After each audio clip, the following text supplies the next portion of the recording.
Hi and welcome to another edition of the Aussie Ideas Man.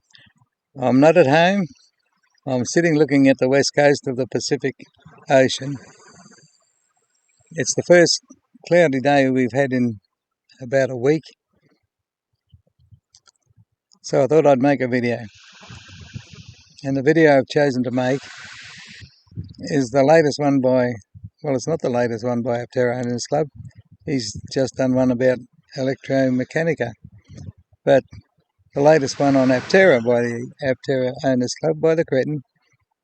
And so what better time and place just to make some off-the-cuff comments about the frame, I think it was. I'm having to think back a few days where I actually watched this video. So this is going to be fresh today, having another look at it. I thought I'd just show webcam first and then switch to watching the video that I've had to pre-record a couple of days ago because no internet out here. When the sky's not this cloudy, it's absolutely beautiful, picture perfect place, just back to nature. So I'll just get out of my camp chair and just show you around if I can. Oh, not easy when you're 70.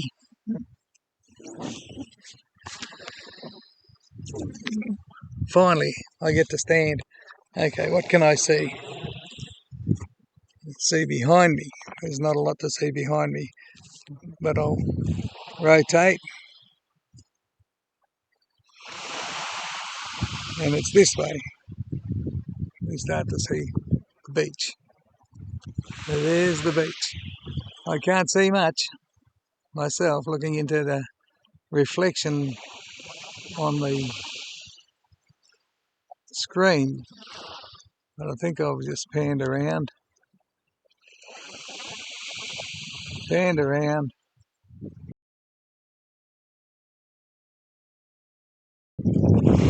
back to ground,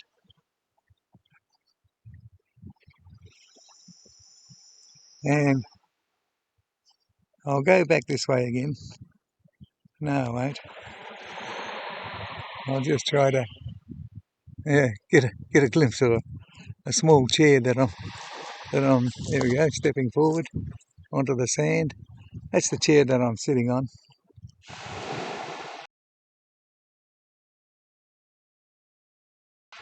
Not exactly great viewing.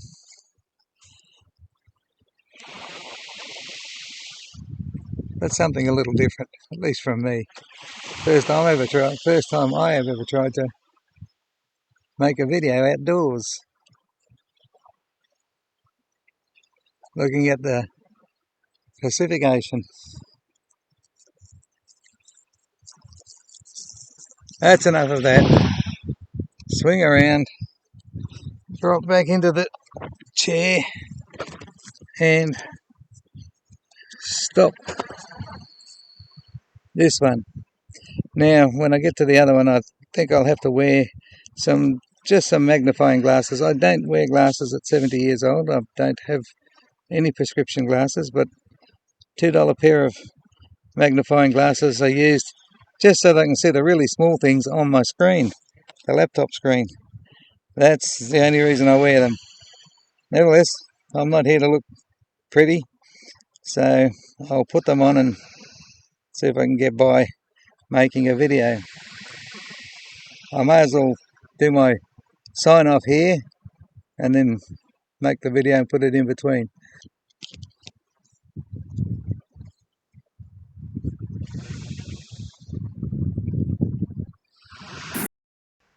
Hi and welcome to another edition of the Aussie Ideas Man.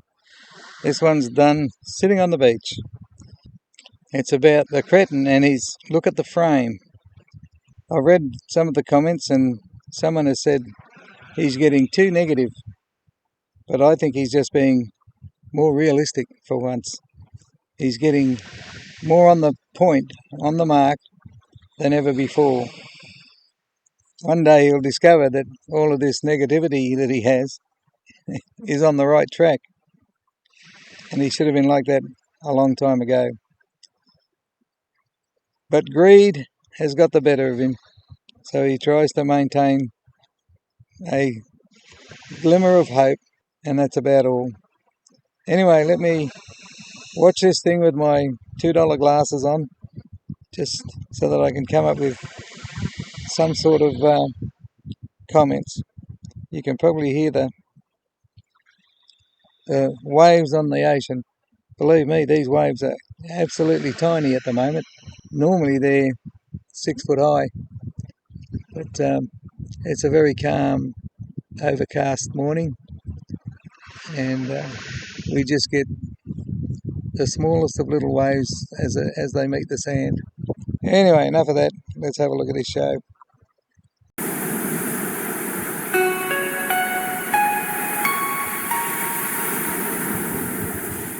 Hello everyone, it's Steve with APTERA Owners Club. Hey, so I haven't been putting out that much content lately. Been really busy at work. A lot of stuff in life has been coming up lately, so haven't had too much time. But I wanted to go over these new renders that APTERA released a few days ago. And this is the renders showing the Tesco motor and the new configuration of the front end, and you can see that there's been a couple, like lots of subtle changes, or maybe not so subtle changes, to the suspension and the layout of the chassis here.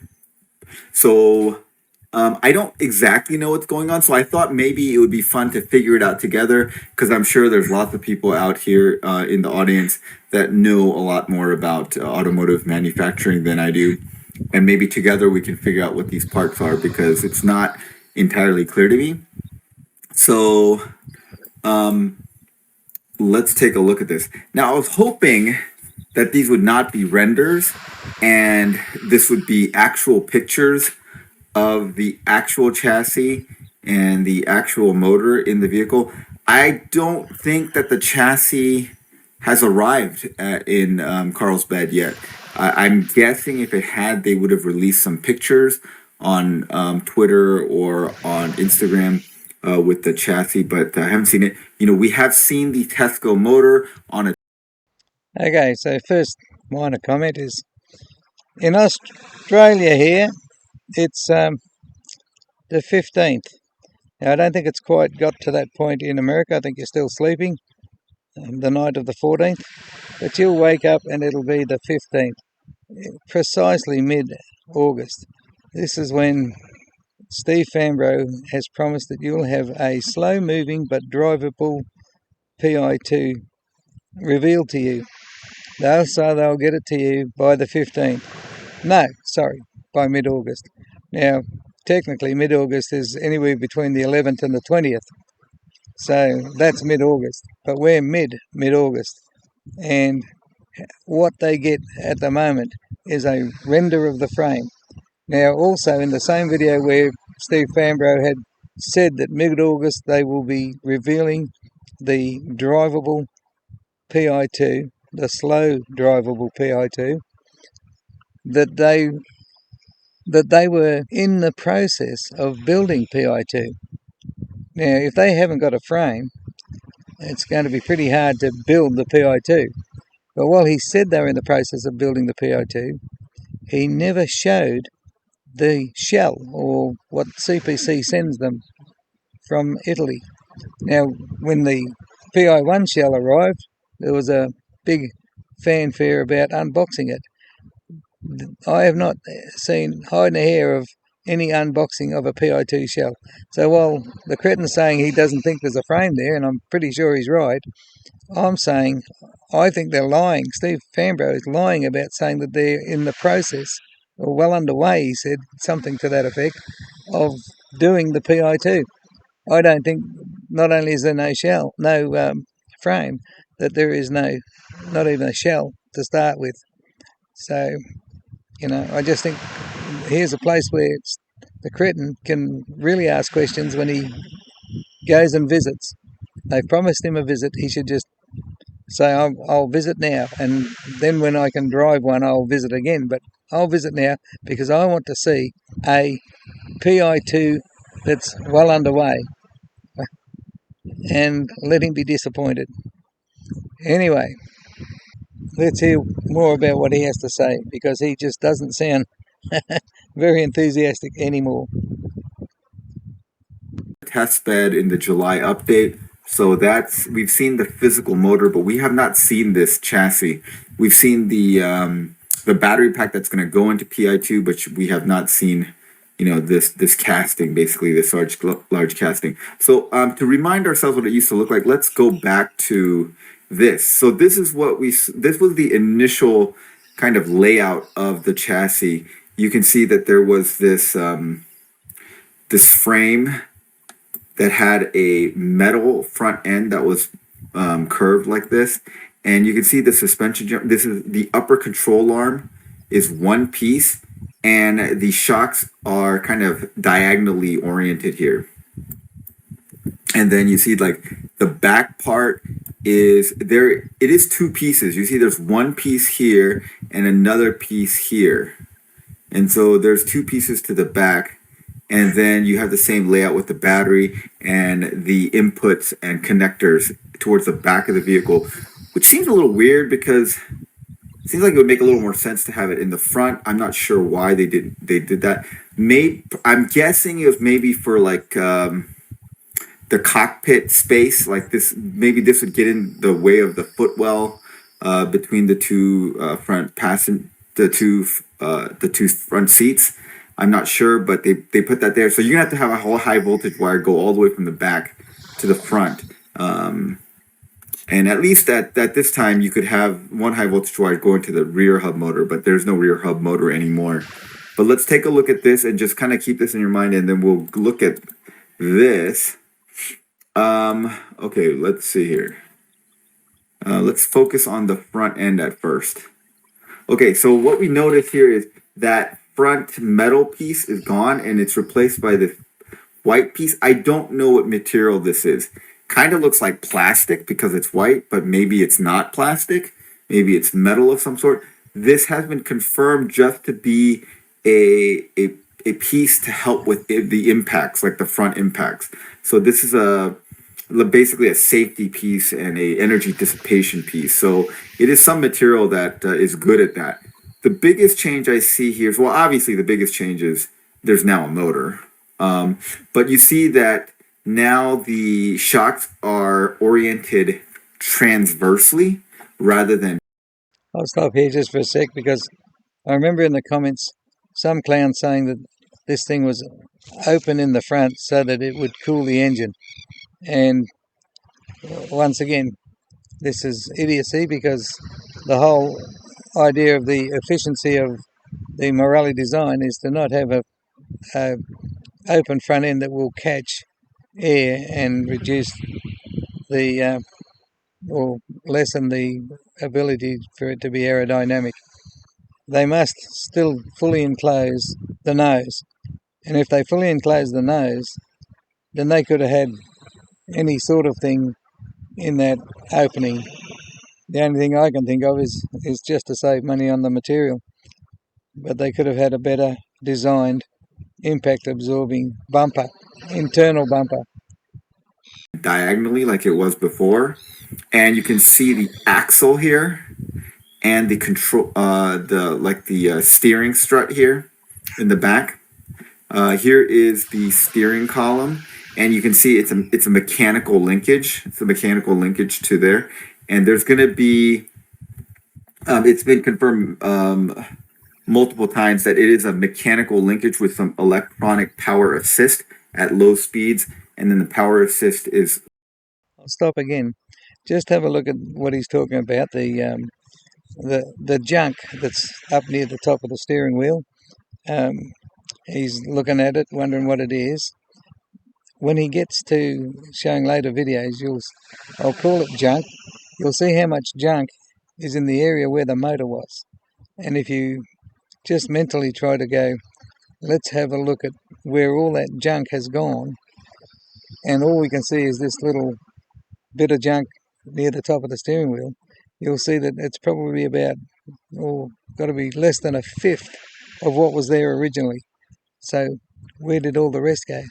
Where did more than 4/5 of the junk that the motor replaced get to? Just doesn't seem right at all. Decreased at higher speeds because you just need less power assist. This looks like this is probably like the reservoir for the battery, the brakes rather. So this is maybe the master cylinder for the brakes. And then the configuration of this front upper control arm is much more complex at this point. So in the new case, it looks like there's 1, 2, 3, 4, 5 pivot points.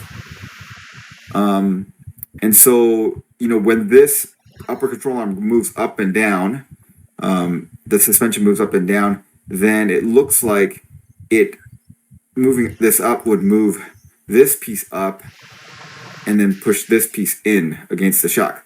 Now, that seems very complicated to have that many pivot points. And now it's like 1, 2, 3 parts rather than a single part.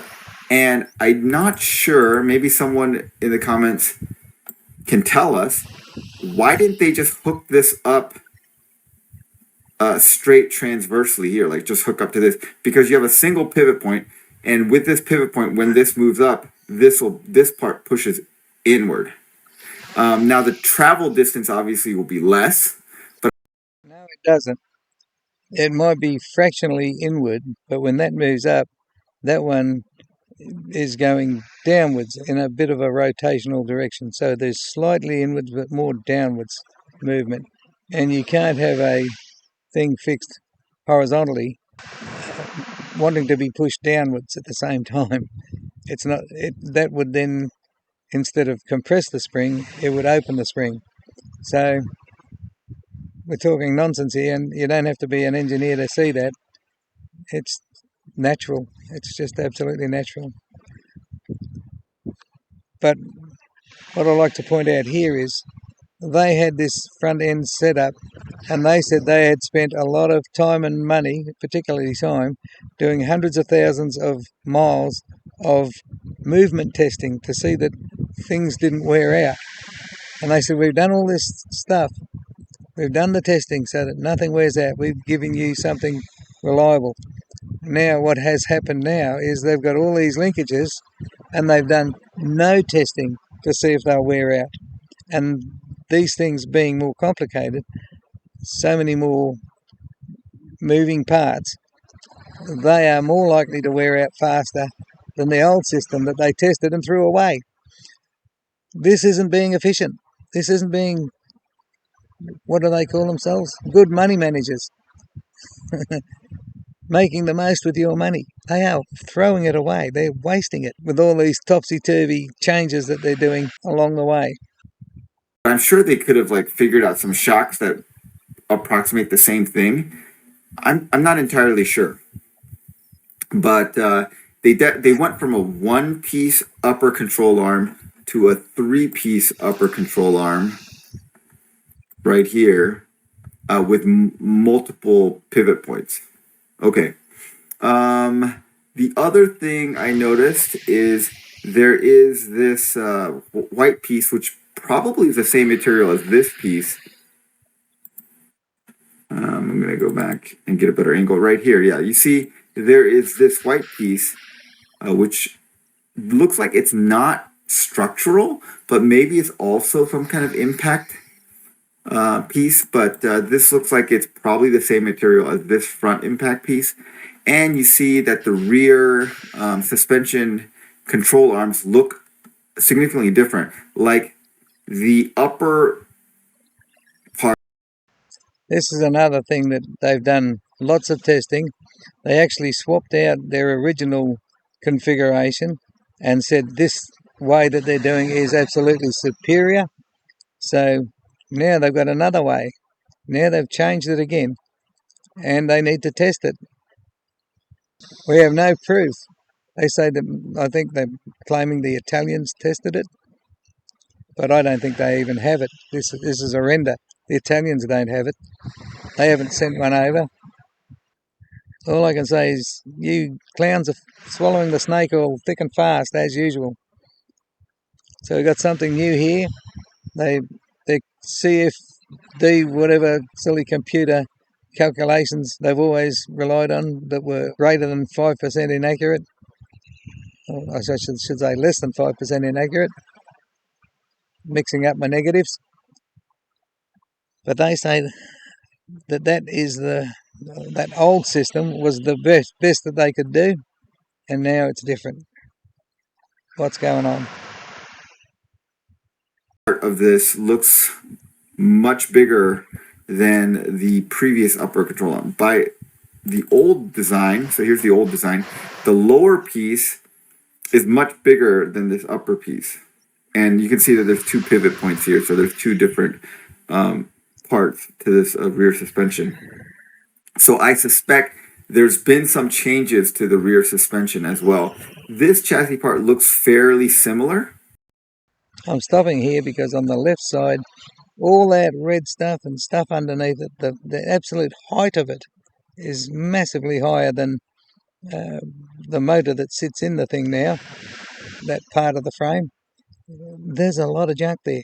I know it's necessary for making the whole car, but I'm just calling it junk. All of that junk.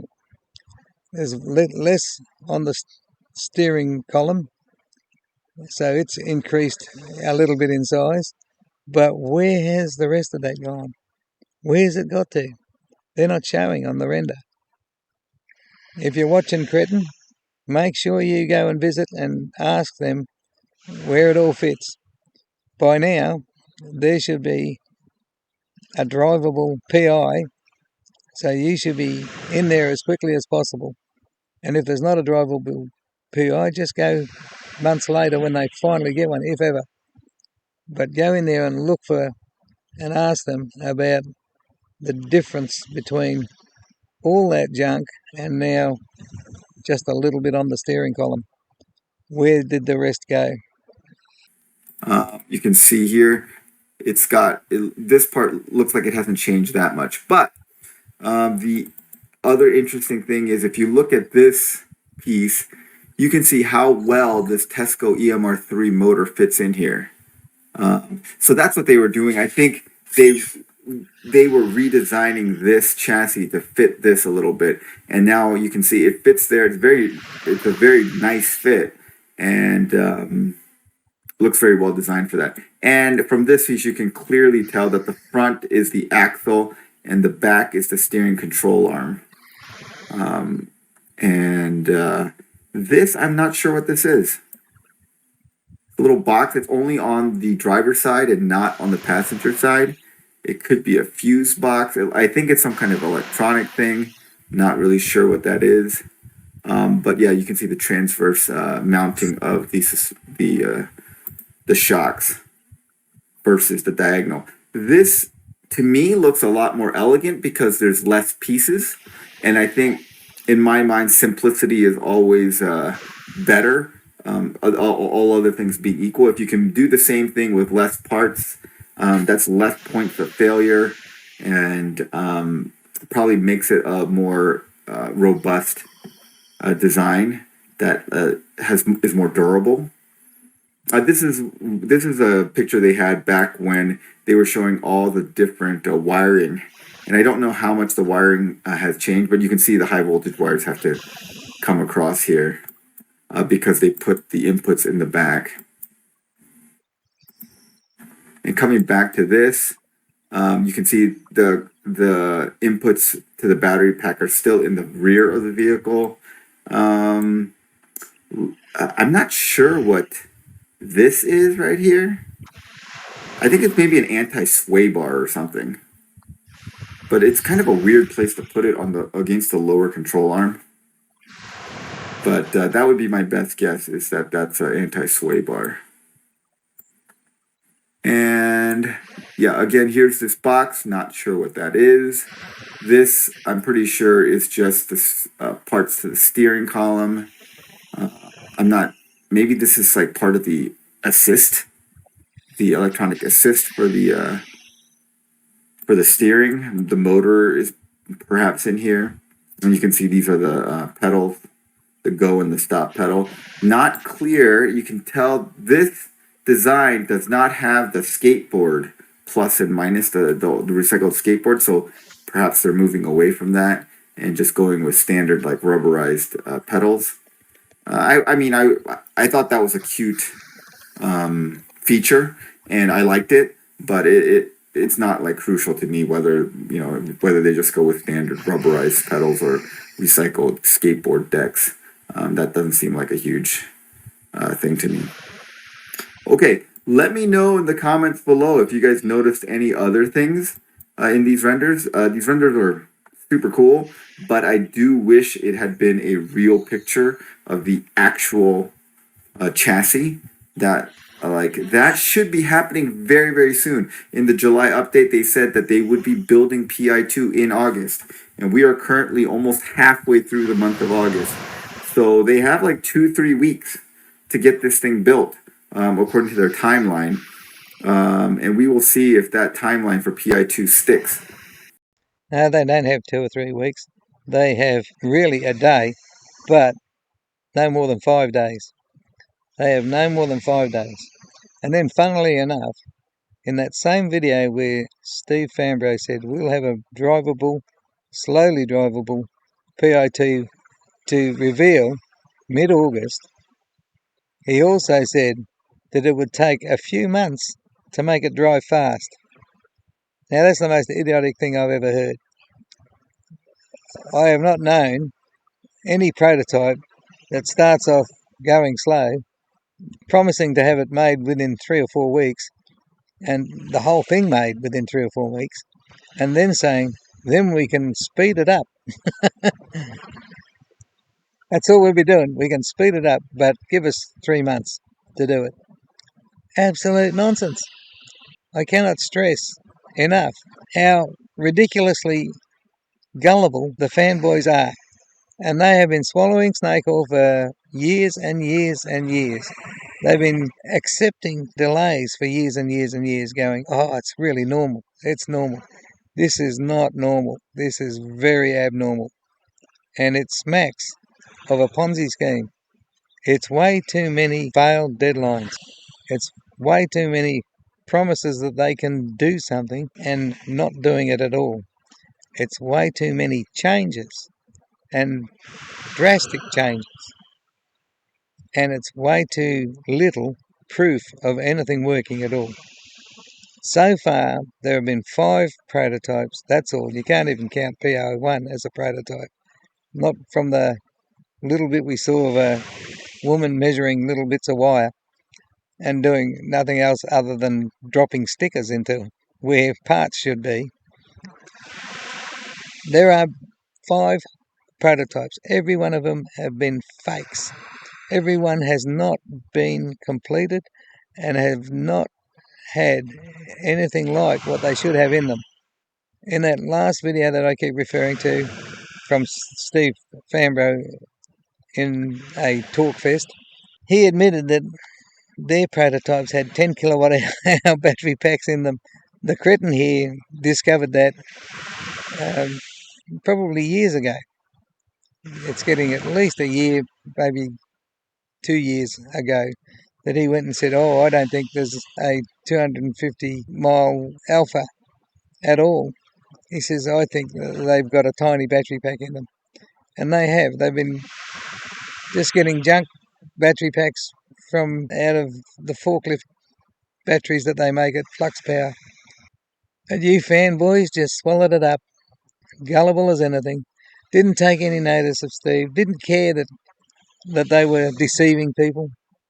Just went on your merry way, idolising these liars and not caring that you'd been sold snake oil at all. Anyway, that should be enough for me to make a little video of actually finish by standing up. The sun's out. I'll stand up and show you the sun shining on what I've had a view of. Oh no, this won't be right because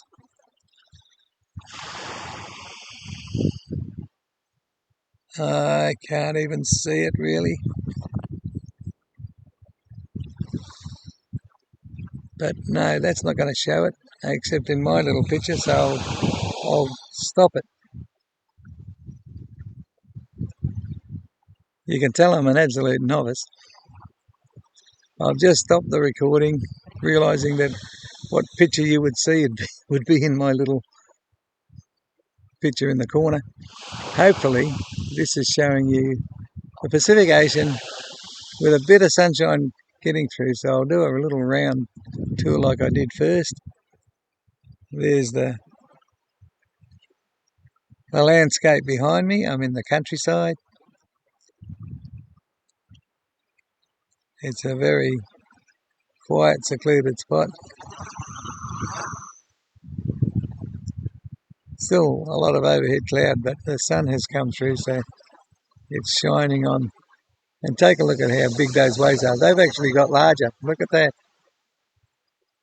They're a little bit larger. When I started, they were barely anything. They're ankle deep anyway. There's no way there's any surface out here today. Oh well. Hopefully, looking at nature's more interesting than me covering the scam. Well, I've got to use I'm not a financial advisor rider, and then just modify it to say I'm no expert on what's a scam and what isn't. I only say it because it sounds very entertaining, and YouTube is all about entertainment. That will do. So I'll just say, that's all for me. Bye for now. Stay safe.